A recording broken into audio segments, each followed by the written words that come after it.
students, hope you all are doing well. See, previously આપણે principles of macroeconomics 1 એમાં આપણે discuss કરતા હતા યુનિટ 3 માં about the psychological law, જેમાં પ્રીવિયસ સેશનની અંદર આપણે ડિસ્કસ કરી assumptions કે જેમાં એને psychological behavior કેન્સે psychological behavior as well as institutions ની અંદર આવતી complexity જે છે એને કોન્સ્ટન્ટ રાખેલી હતી, બરાબર.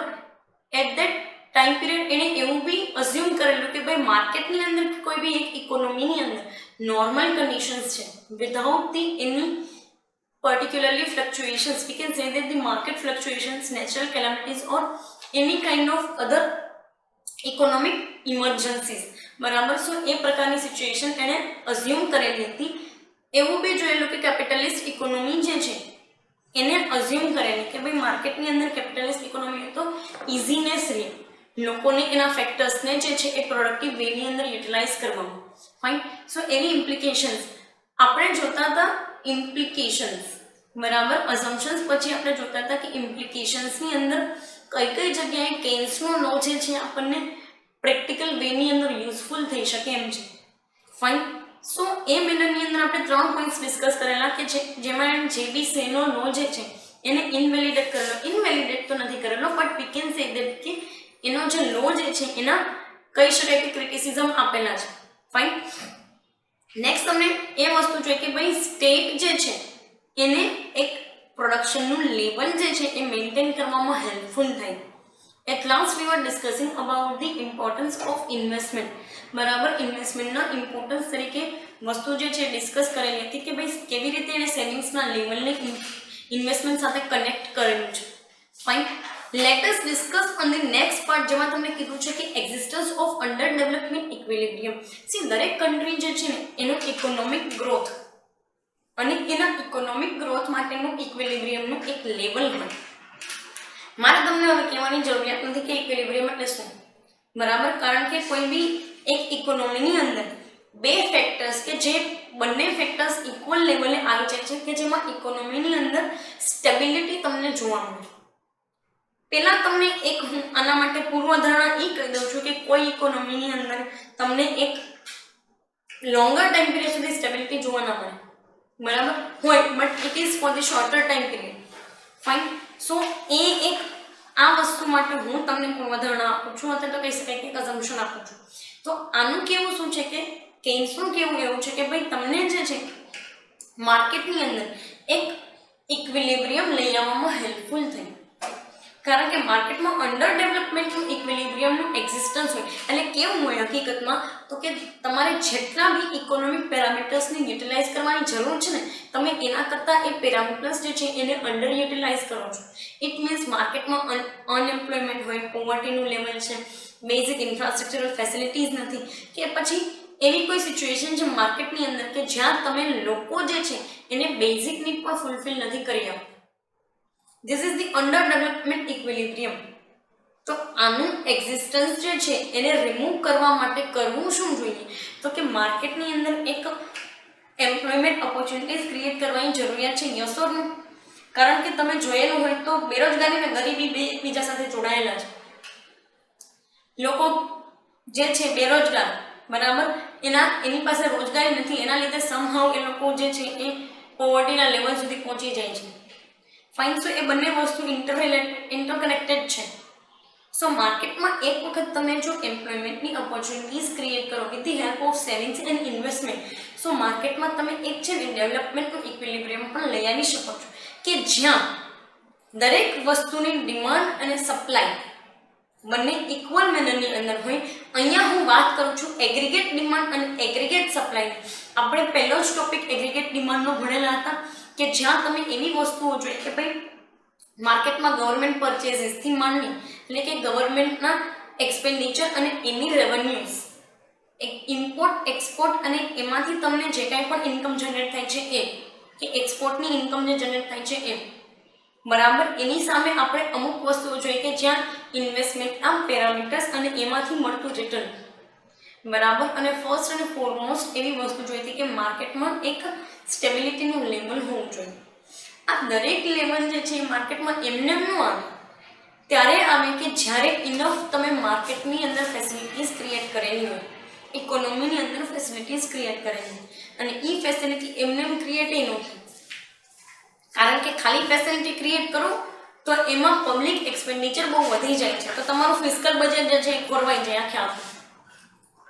તો ખાલી પબ્લિક એક્સપેન્ડિચર પણ ન હોવું જોઈએ, સામે તમે એવી પ્રોડક્ટિવિટી પણ જનરેટ કરો કે લોકો તમને ટેક્સીસના ફોર્મેટની અંદર જે છે પેમેન્ટ કરતા થાય, જેથી કરીને ગવર્મેન્ટને રેવન્યુ આવે. અધર દેન દેટ બિઝનેસને એવા ફ્લોરિશ બનાવો કે જેથી કરીને તમે જે છે એ માની લો કે ઇન્ટરનેશનલ માર્કેટની અંદર એક્સપોર્ટના એક લેવલે ઊભા રહી શકે, ત્યારે માર્કેટમાં આ ઇક્વિલિબ્રિયમનું લેવલ જનરેટ થાય. ફાઇન. સો કેન્સનો લો જે છે એ સર્ક્યુલર ફોર્મેટની અંદર જો જોવા જઈએ તો એનું કહેવું એમ છે કે તમે માર્કેટમાં અત્યારે જે અંડર ડેવલપમેન્ટનું ઇક્વિલિબ્રિયમ જે છે એ આ સેવિંગ્સ ઇન્વેસ્ટમેન્ટ પેરામીટર થ્રુ તમે એને રિમૂવ કરી શકો છો, and you can step up for generating the development equilibrium. અને એક વસ્તુ તમને કહી દઉં કે આ under development equilibrium most probably તમને જે છે ને ડેવલપિંગ કન્ટ્રીમાં જોવા મળે. એટલે શું અંડર ડેવલપ કન્ટ્રી સારા છે? ના, ત્યાં તો આ બધી વસ્તુ જે છે એના માટે ડિસ્કશન જ નથી કરવાનું આવે, કારણ કે એ લોકોએ તો હજુ તો એ લોકો એવા સ્ટેપ ઉપર હોય છે કે જ્યાં બેઝિક ઇન્ફ્રાસ્ટ્રક્ચર ફેસિલિટીઝ દેતા હોય અને અમુક જગ્યાએ ન દેતા, એટલે કે પાર્શિયલી જે છે એ એનું એક્સટેન્ડ હોય, એનું લેવલ હોય. ફાઇન. સો એ કન્ટ્રીઝને આપણે આમાં લેતા નથી, ને ડેવલપ્ડ કન્ટ્રીઝને આની જરૂરિયાત નથી. That's it. ફાઇન. સો એ પેરામીટરથી જો તમે જોવા જાઓ તો we are the one who needs this kind of concepts in our country. Fine. Next તમને કીધું છે કે declining tendency of marginal efficiency of capital. તમારું આખું કેન્સન થિયરી 2 જે છે, જેમાં કેન્સે એવો આખો એવો કન્સેપ્ટ બતાવેલો છે જેમાં તમે માર્જિનલ એફિશિયન્સી ઓફ કેપિટલ જે છે એને સ્ટડી કરવાના છો. અત્યારે હું તમને એના માટે જાજુ કંઈ નથી કહેતી, કારણ કે તમને પછી બોર્ડમસમ લાગશે જો આગળ આપણે ભણવું પડશે તો, બરાબર.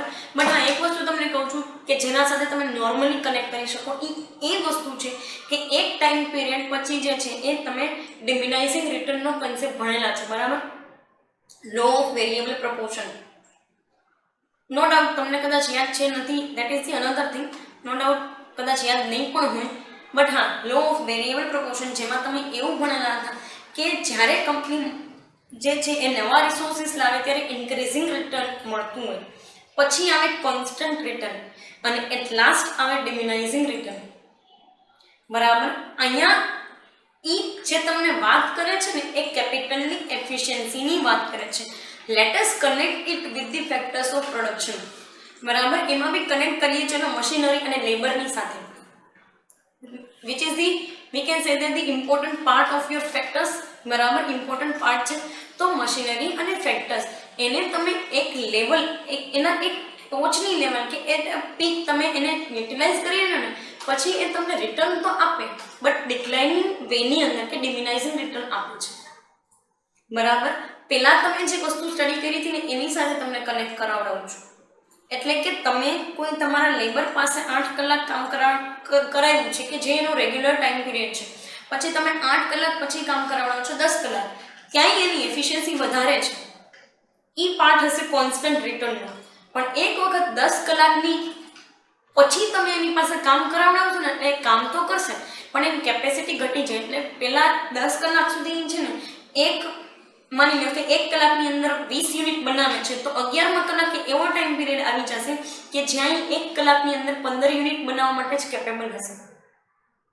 યુનિટ તો એ બનાવીને આપશે તમને, એ 11 કલાક શું 14 કલાકે કામ કરી શકશે, પણ ધીમે ધીમે એ તમને રિટર્ન આપશે. પણ કેવું તો કે ડિમિનાઇઝિંગ રિટર્ન. 20ના બદલે 15 યુનિટ, 15માંથી 12 યુનિટ, 12માંથી 10 યુનિટ, એક ટાઈમ પીરિયડ એવું આવશે કે નેગ્લિજિબલ વેમાં પહોંચી જશે જ્યાં તમને 3-4 યુનિટ બનાવીને આપશે. ફાઇન. સો આ શું છે અલ્ટિમેટલી તો કે તમારી કેપેસિટી જે છે એને તમે માર્જિનલ લેવલ પછી યુઝ કરો ને એટલે એની એફિશિયન્સી જે છે ને એ ડિક્લાઇન થવા માંડે, બરાબર. તો તમને એવું લાગે છે કે મેડમ તો આપણે આ એમપીસી એપીસી અને આ માર્જિનલ એફિશિયન્સીને શું લેવા દેવા? તો બહુ જ લેવા દેવા છે. તમને ચોખ્ખું કહી દઉં કે જ્યારે માર્કેટમાં કન્ઝમ્પશનનું લેવલ એમપીસીએ પહોંચી જાય ને, અથવા તો લોંગ રનની અંદર એવા લેવલે પહોંચી જશે ને કે જ્યાં MPC is equal to APC થઈ જશે, એ ટાઈમ પીરિયડ એવો હશે કે જ્યાં તમે આ કન્સેપ્ટ જે છે એને અપ્લાય કરી અને ફરી પાછું ઇન્ક્રીઝિંગ રિટર્ન મેળવી શકશો. બરાબર, ફરી પાછું તમે ઇન્ક્રીઝિંગ રિટર્ન મેળવી શકશો. જેવી રીતે માર્કેટમાં એક વસ્તુનું, મેં તમને પહેલાં પણ સમજાવ્યું હતું કે એક વસ્તુનું કન્ઝમ્પશન જો બંધ થઈ જાય ને તો એના બદલે ફરી પાછી બીજી કોઈ વસ્તુ આવે છે, અને એ બીજી કોઈ વસ્તુ આવે ને એ ન્યૂલી ઇન્ટ્રોડ્યુસ હોય એટલે એ તમને આવતા વેત જ ઇન્ક્રીઝિંગ રિટર્ન અપાવડાવે.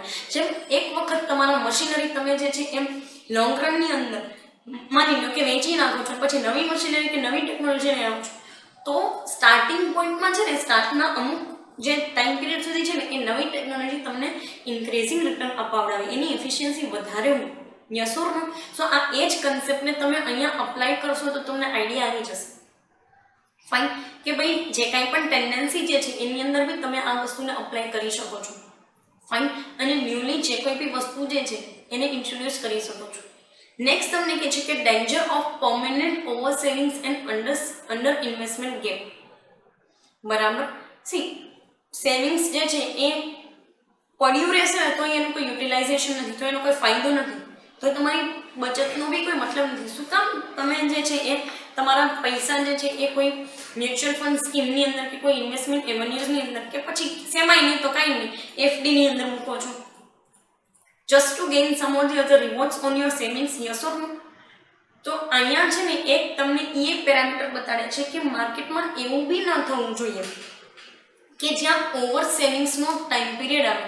કારણ કે ઓબ્વિયસલી તમે એક લેવલ પછી વસ્તુનું કન્ઝમ્પશન તો બંધ જ કરી દો, એક લેવલ પછી તમારી એ વસ્તુનું યુટિલાઇઝેશન નથી હોતું. બરાબર, તો તમે એ વસ્તુનું કન્ઝમ્પશન બંધ કરી દો છો. એ કન્ઝમ્પશનમાં જેટલા પૈસા જમા જોઈતા હતા એ તો હવે તમારી પાસે રહેવાના છે as a part of the savings. પણ સેવિંગ્સ જે છે એ તમે ભેગું જ કરો છો અને એને કોઈ ફ્રૂટફુલ જગ્યાએ મૂકતા નથી કે કોઈ જગ્યાએ ઇન્વેસ્ટ નથી કરતા, તો એનો કોઈ મતલબ નથી. બરાબર, તો લોકો શું કામ આવું સેવિંગ્સ કરે છે? Just to gain the reward. બરાબર, કારણ કે સેવિંગ્સ જે છે એમને પડ્યું રહે તેનો કોઈ મતલબ નથી. પણ જો તમે શેર્સની અંદર નાખો છો તો અલ્ટિમેટલી કંપનીને યુટિલાઇઝ થશે.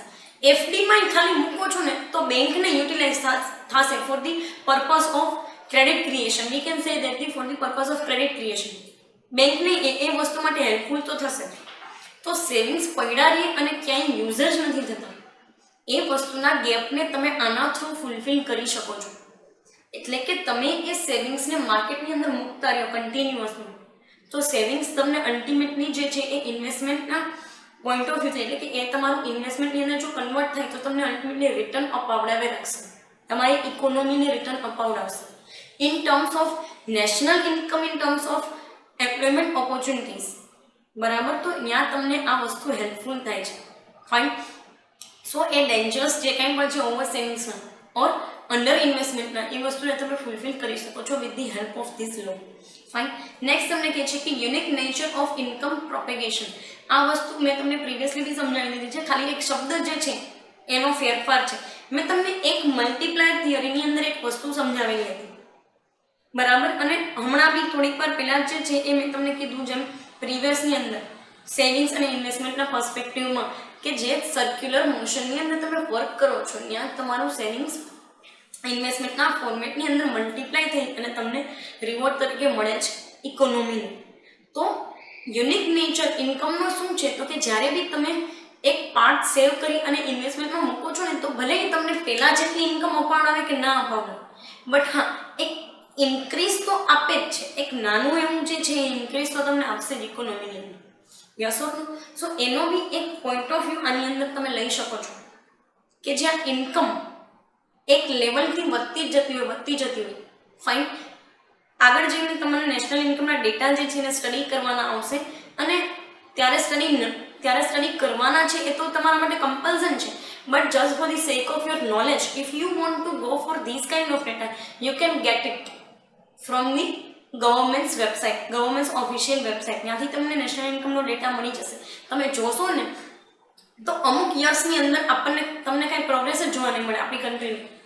બટ એક ટાઈમ પીરિયડ એવો પણ આવશે કે જ્યાં ગવર્મેન્ટ અમુક વસ્તુને કન્સિડર કરે છે, એમાં ઇમ્પ્રુવાઇઝેશન લાવે છે અને પછી જે તમે રાઇઝ જુઓ છો ને એમાં તમને ઘણા બધા ઇમ્પ્રુવાઇઝેશન જોવા મળશે.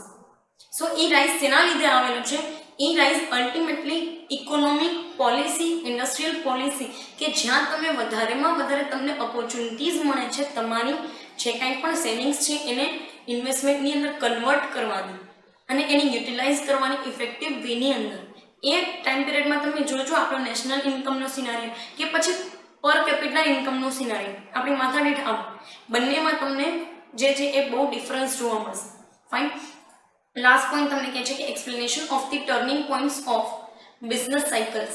એ વસ્તુ હું તમને ઘણી વખત મેં ડિસ્કસ કરી લીધેલી છે. સો આ વસ્તુ માટે હું જવા નથી માંગતી, બટ હા બિઝનેસ સાયકલ ખાલી તમને એક સિમ્પલ બિઝનેસ સાયકલ કહું છું. આમ તો એના ઘણા બધા સ્ટેજીસ હોય છે અને એ અલગ અલગ જે છે એ ઇન્ડસ્ટ્રી વાઇઝ ફરતા રહેતા હોય છે. બટ હા એક તમને નોર્મલ બિઝનેસ સાયકલ કહી દઉં છું જેમાં સ્ટેજીસ હોય છે. ફર્સ્ટ સ્ટેજ હોય છે એ છે introductory part, then comes to growth, then comes to saturation અને ધેન કમ્સ ટુ ડિક્લાઇન. અને આ દરેક પોઈન્ટ જે છે બિઝનેસ સાયકલના એ એમપીસી ને એપીસી બંને વસ્તુ તમને એક્સપ્લેન કરે છે. જેમાં મેં તમને 3 બેઝથી સમજાવી દીધું છે.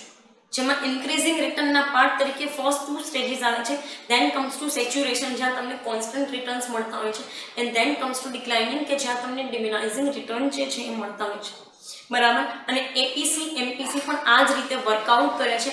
તમને જો ટ્રસ્ટ ન આવતો હોય મારી વાત ઉપર તો lettuce focus on tabular format. બરાબર. આ ટેબલની અંદર તમે જો અહીંયા તમને જે છે ને એ ઇન્ક્રીઝિંગ રિટર્ન્સ બતાડે છે ઇન્ક્રીઝિંગ વેની અંદર. બરાબર. અહીંયા જે છે constant and then declining you can see here. બરાબર. એટલે કે ડિમિનાઇઝિંગ. આ બંને વસ્તુ જે છે એ 3 વસ્તુ તમને અહીંયા જોવા મળે છે. યસ ઓર અહીંયા પહેલા પાર્ટમાં ઇન્ક્રીઝિંગ, પછી અહીંયા કોન્સ્ટન્ટ એન્ડ ધેન ડિક્લાઇનિંગ એટલે કે ડિમિનાઇઝિંગ રિટર્ન. ફાઇન. સો દરેક વેથી એપીસી એમપીસી જે છે એની યુઝફુલનેસ એટલા માટે જ વધારે છે કારણ કે એ તમે મેક્રો લેવલે તો જોઈ શકો છો. અહીંયા તમને એ પણ એણે સાબિત કરી દીધું કે એ બિઝનેસ સાયકલને સમજવામાં પણ હેલ્પફુલ કરે છે. બરાબર. હેલ્પફુલ રહે છે. So this is all about the implications of Keynes law. કેન્સે આપેલા લોની ઇમ્પ્લિકેશન્સ જે છે એ આપેલી છે. કમિંગ સેશન્સની અંદર આપણે મોટિવ્સ ડિસ્કસ કરવાના છે ઓર ઓબ્જેક્ટિવ્સ ડિસ્કસ કરવાના છે ઇન્ડિવિજ્યુઅલ્સ એઝ વેલ એઝ બિઝનેસના. અને એ બી જોશું કે કેવા ગવર્મેન્ટ સાઇડથી ઓર ઇકોનોમી સાઇડથી જે છે મેઝર્સ લેવામાં આવે છે to maintain the level of MPC. બરાબર. માર્જિનલ પ્રોપેન્સિટી ટુ કન્ઝ્યુમ ઓર કન્ઝમ્પશન જે છે એની માર્જિનાલિટીને મેન્ટેન કરવાના કેવા સ્ટેપ્સ લે છે. ફાઇન. સો એ વસ્તુ વિશે કમિંગ સેશન્સની અંદર ડિસ્કસ કરશું. પર્ટિક્યુલર આ સેશન માટે અહીંયા સુધી રાખીએ. Thank you so much.